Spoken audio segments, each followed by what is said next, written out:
bem-vindo a mais uma aula de História da Igreja 2. Estamos estudando sobre a Igreja Moderna. Na aula passada, nós estávamos vendo sobre os movimentos do século XVII e conhecemos o movimento puritano, os quakers, o pietismo e o arminianismo. Na aula de hoje, vamos conhecer um pouco o socianismo, que foi outro movimento do século XVII, que foi originado por Fausto Socino e era um movimento antitrinitário. O que isso significa? Significa que eles não criam na Trindade, eles são unicistas, eram unicistas, e criam que somente Jesus era Deus, o Espírito Santo e o Filho, tudo numa pessoa só. Ensinou que Jesus foi deificado por sua obediência, ou seja, ele não era divino, ele alcançou a divindade por causa da sua obediência e da sua forma de viver. A morte de Cristo foi um exemplo de extrema devoção, e um cristão é aquele que segue a Cristo em obediência e humildade, renunciando ao mundo. Então, o grande problema do socianismo é porque não crê na Trindade, nega a Trindade. Ainda sobre os movimentos do século XVII, a conquista e a colonização avançaram no Novo Mundo por razões religiosas, políticas e econômicas. Enquanto estavam acontecendo, obviamente, esses movimentos cristãos, religiosos, teológicos, em toda a Europa, onde a reforma havia alcançado, havia chegado, a conquista e a colonização de novos continentes seguia, e as razões, como já vimos anteriormente, não eram somente religiosas, eram também políticas e econômicas. No início, os católicos romanos, espanhóis, portugueses e franceses, principalmente, predominavam quase toda a América, exceto uma parte da costa norte-americana.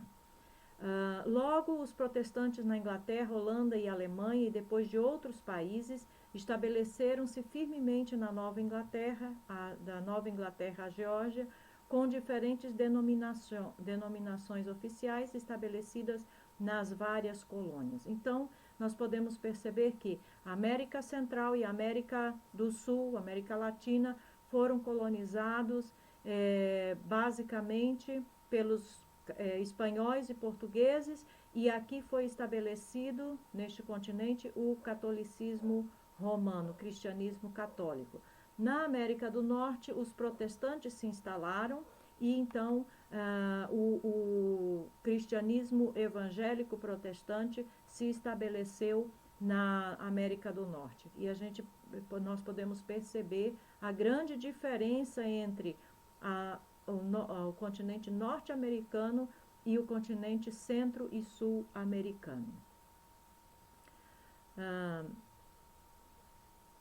O tipo de catolicismo importado para a América Latina era ainda um catolicismo medieval e militante, e se espalhou rapidamente junto com a conquista, ou seja, à medida que eles conquistavam, os povos eram obrigados também a se converterem ao catolicismo.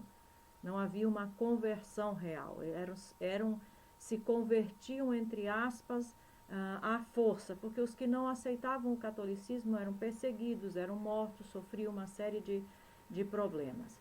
No patrocínio real das Índias, o Papa concedeu ao rei da Espanha, em 1508, a responsabilidade e a autoridade para evangelizar o Novo Mundo, ou seja, o papel da igreja de evangelizar, o Papa passou para a autoridade política espanhola.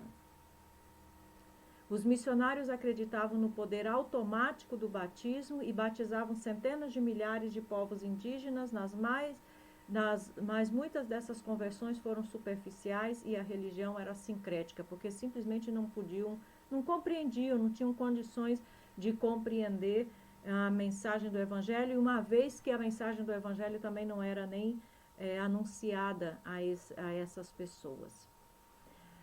Os movimentos do século XVIII. O racionalismo exaltou a razão sobre a revelação, né? E o racionalismo foi um movimento que surgiu com René Descartes, né? E que basicamente dizia que tudo tinha que ser provado racionalmente. E o objetivo inicial também era provar a existência de Deus e provar o que a Bíblia dizia de forma racional.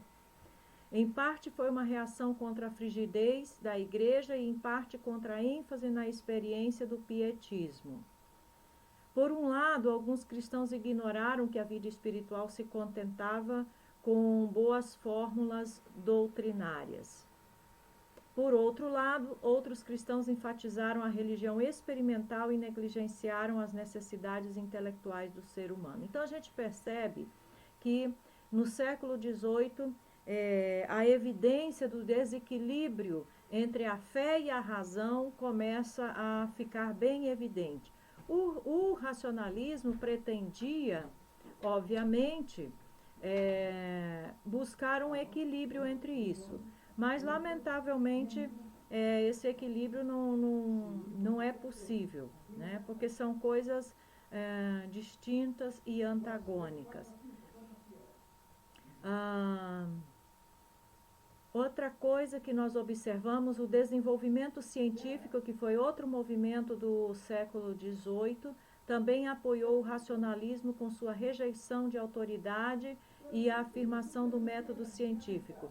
Então, o que nós percebemos? Enquanto que no século XVII estão mais evidentes os movimentos teológicos, no século XVIII os movimentos científicos e racionais se tornam muito evidentes, se tornam mais nítidos.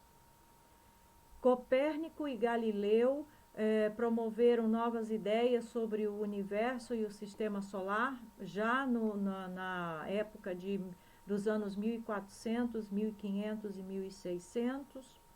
Bacon, que foi outro filósofo, desenvolveu o método indutivo científico, que insiste em derivar as teorias científicas da observância dos fenômenos. Então começa a haver uma série de divergências quanto a como chegar à verdade. O racionalismo dizia que era através da razão.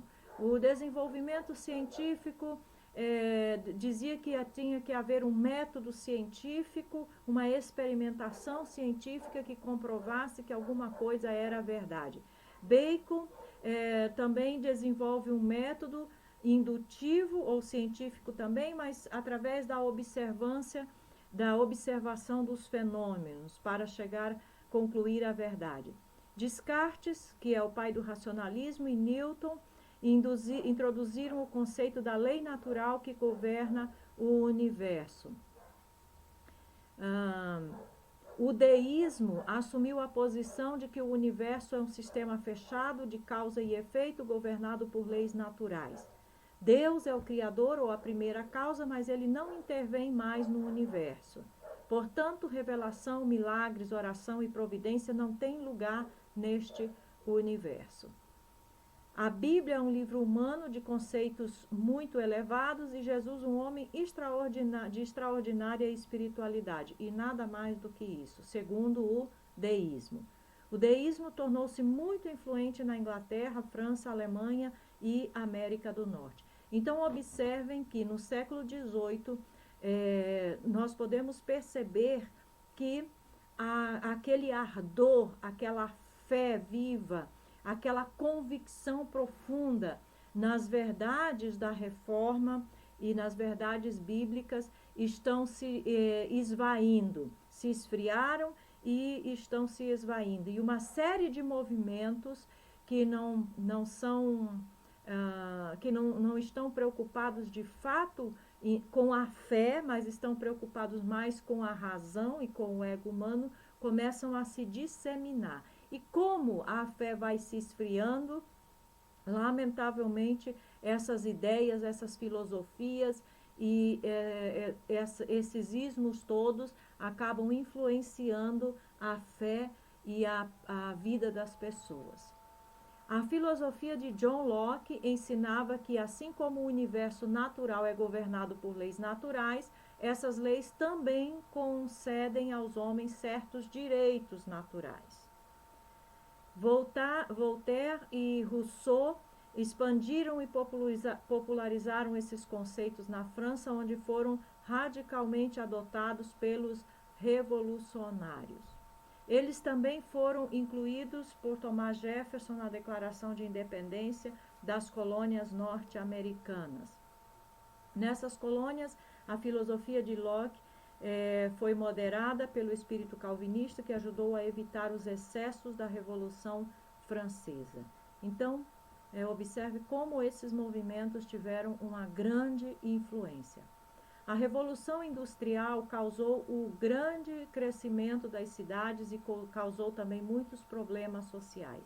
As condições de vida de milhares de trabalhadores eram terríveis, as igrejas responderam com caridade e promoveram mudanças sociais para melhorar essas condições, né? Responderam com obras sociais, mas obviamente esse não é o papel principal da igreja.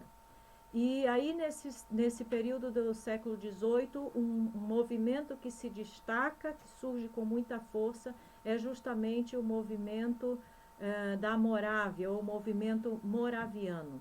Foi um contra-ataque cristão que surgiu do pietismo luterano contra o racionalismo.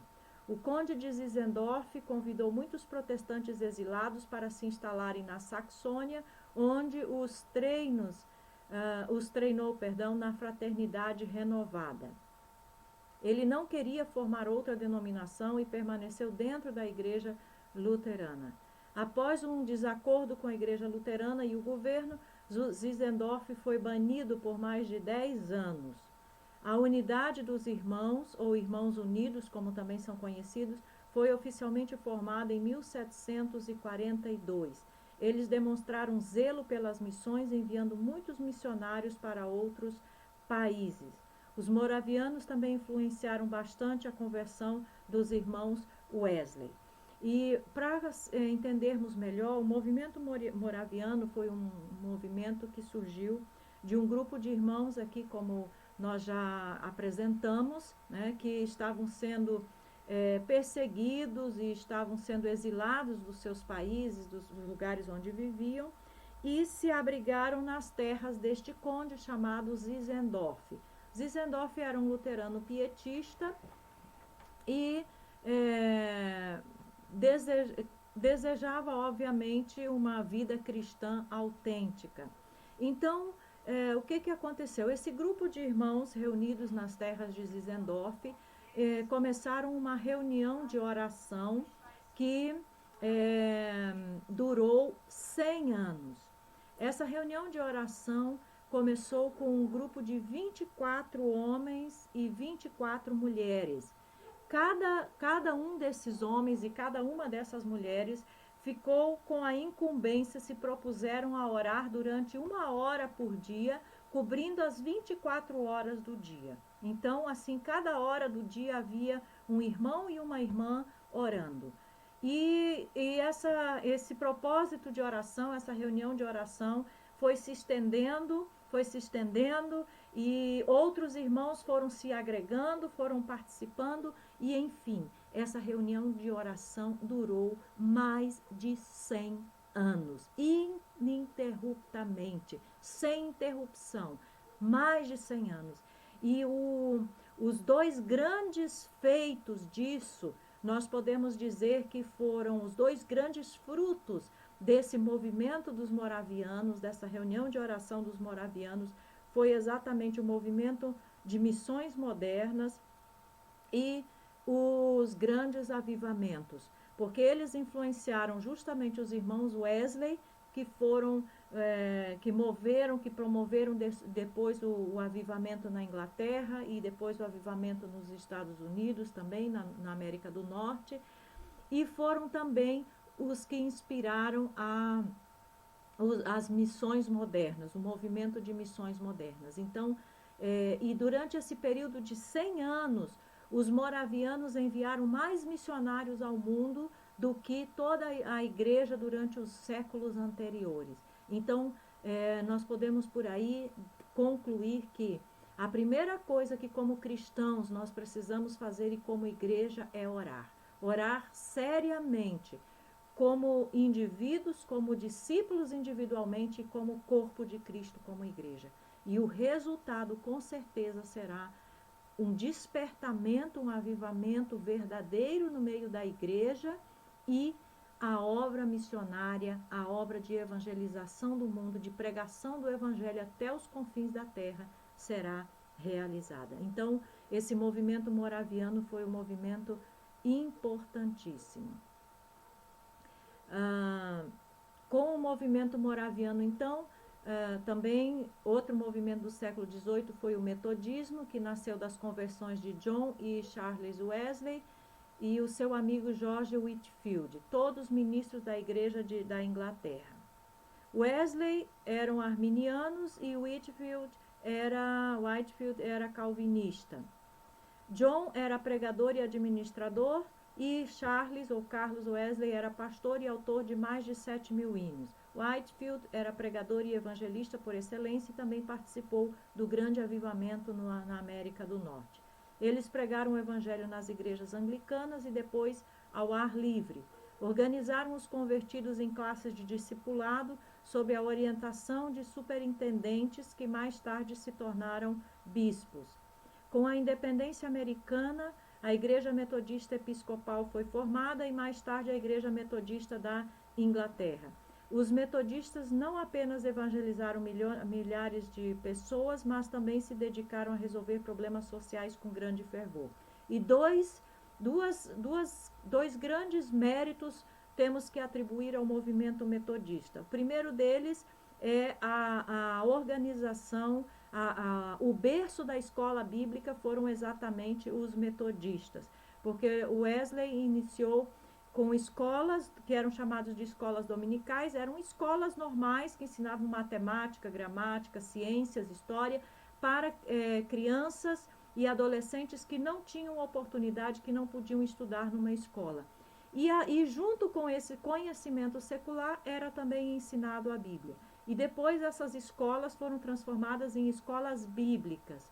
Então, o berço da escola bíblica dominical está no metodismo. Outro grande mérito e grande contribuição do metodismo foi que foi o primeiro movimento cristão, protestante, podemos dizer assim, que valorizou e que deu oportunidade ao ministério feminino, que reconheceu o ministério feminino dentro da igreja. Então, esses são dois feitos importantes do metodismo. E com isso nós vamos concluir a nossa aula de hoje e na próxima nós seguimos conhecendo e estudando sobre a igreja moderna.